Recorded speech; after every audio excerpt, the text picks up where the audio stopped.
Assalamualaikum warahmatullahi wabarakatuh. Di sini saya akan menjelaskan tentang manajemen strategi, yaitu matriks IFE.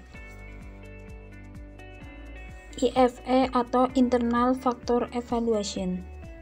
Matriks IFE adalah matriks yang digunakan untuk mengevaluasi faktor-faktor internal untuk melihat kekuatan dan kelemahan utama perusahaan terhadap fungsi-fungsi bisnisnya, dan untuk mengidentifikasi peluang dan ancaman yang ada.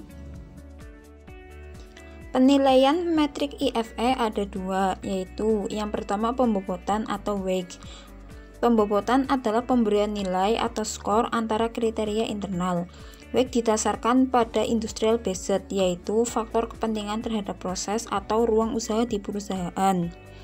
Yang kedua yaitu rating. Rating adalah skala 1-4, di mana 1 sangat lemah dan 4 sangat kuat.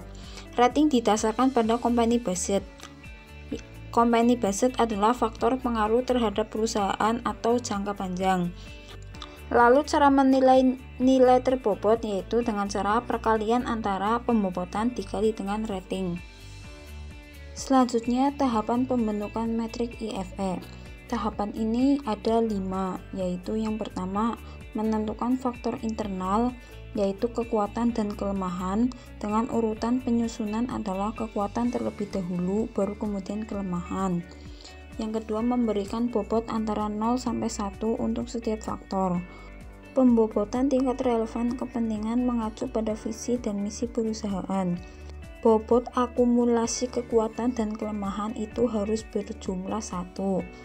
Yang ketiga memberi rating antara 1 sampai 4, di mana peringkat ratingnya peringkat 4 yaitu respon perusahaan superior, peringkat 3 yaitu respon perusahaan di atas rata-rata, peringkat 2 yaitu respon perusahaan rata-rata, peringkat 1 yaitu peringkat paling bawah yaitu respon perusahaan jelek.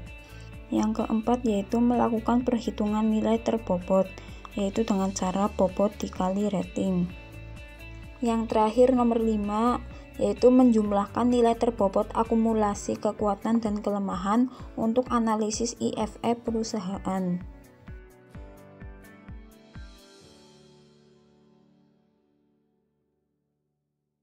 Ya, langsung saja contoh metrik IFE yaitu dengan peluang dan ancaman usaha tani buah naga organik. Yang pertama kita mengikuti tahapan pembentukan metrik IFE, yaitu menentukan faktor internal, kekuatan dan kelemahan, dengan urutan penyusunan adalah kekuatan terlebih dahulu. Di situ sudah tertera bahwa kekuatannya ada 5, yaitu 1 mutu buah naga yang baik dari hasil produksi, 2 sudah memiliki pasar tetap, 3 iklim dan kondisi tanah yang baik dan cocok dengan tanaman organik, 4 kemudahan terhadap akses input produksi seperti pupuk dan obat-obatan organik. Yang kelima dukungan pelatihan dan gapoktan untuk pengembangan pupuk dan obat-obatan organik. Kemudian setelah kekuatan ada kelemahan. Kelemahan di sini ada 9. Yang pertama belum memiliki sertifikat organik, kemasan dan label merek sendiri. Yang kedua produktivitas hasil produksi masih rendah. Yang ketiga teknologi produksi belum menggunakan screenhouse. Yang keempat belum diterapkan sortasi dan grading. Yang kelima, sistem organisasi dan koordinasi kelompok tani belum terstruktur dengan baik. Yang keenam, kemampuan petani untuk mengarsip data produksi dan keuangan belum terstruktur dengan rapi dan tertulis. Yang ketujuh, minimnya lembaga penelitian khusus buah naga. Yang kedelapan, keterbatasan modal petani untuk mengembangkan pertanian organik. Yang kesembilan, belum diterapkan SIM dalam sistem manajerial. Setelah menentukan faktor internal yaitu kekuatan dan kelemahan, lanjut ke tahap 2 yaitu memberikan bobot antara 0 yaitu tidak penting sampai 1 sangat penting untuk setiap faktor. Di situ sudah terdapat dari kekuatan hingga kelemahan dengan bobot 0,078, 0,090 sampai ke bawah yaitu 0,045 dengan jumlah keseluruhan bobot yaitu 1. Kenapa 1? Itu karena pembobotan tingkat relatif kepentingan mengacu pada visi dan misi perusahaan. Bobot akumulasi kekuatan dan kelemahan itu memang harus berjumlah 1. Tahap yang ketiga yaitu memberikan rating antara 1 sampai 4, di mana rating itu 1 itu tingkat paling rendah dan 4 itu tingkat yang paling tinggi. Rating antara kekuatan dan kelemahan itu berbeda. Pada kekuatan, rating itu harus 3 sampai 4 dan pada kelemahan itu rating 1 sampai 2. Selanjutnya melakukan perhitungan nilai terbobot, yaitu dengan cara perkalian antara bobot dikali dengan rating. Dengan contoh yang pertama, mutu buah naga yang baik dari hasil produksi dengan bobot 0,078 dikali dengan rating 3,8, hasilnya 0,296.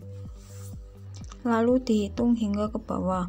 Selanjutnya, tahap yang terakhir yaitu menjumlahkan nilai terbobot akumulasi kekuatan dan kelemahan untuk analisis IFE perusahaan, yaitu skor dari kekuatan hingga kelemahan dijumlahkan. Di situ total skor metrik IFE adalah 2,258. Yang terakhir adalah kesimpulan. Kesimpulannya adalah bahwa usaha tani buah naga memiliki posisi internal yang lemah karena di bawah nilai 2,50, menunjukkan bahwa usaha tani buah naga belum mampu dalam memanfaatkan kekuatan yang dimiliki dan mengatasi kelemahan yang ada.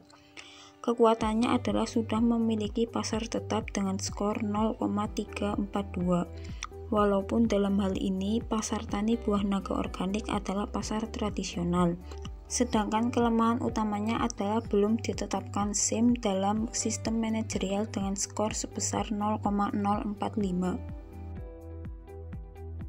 Bisa kita lihat di tabel sebelumnya, yaitu terlihat kekuatan dengan skor 0,342 dan kelemahan 0,045.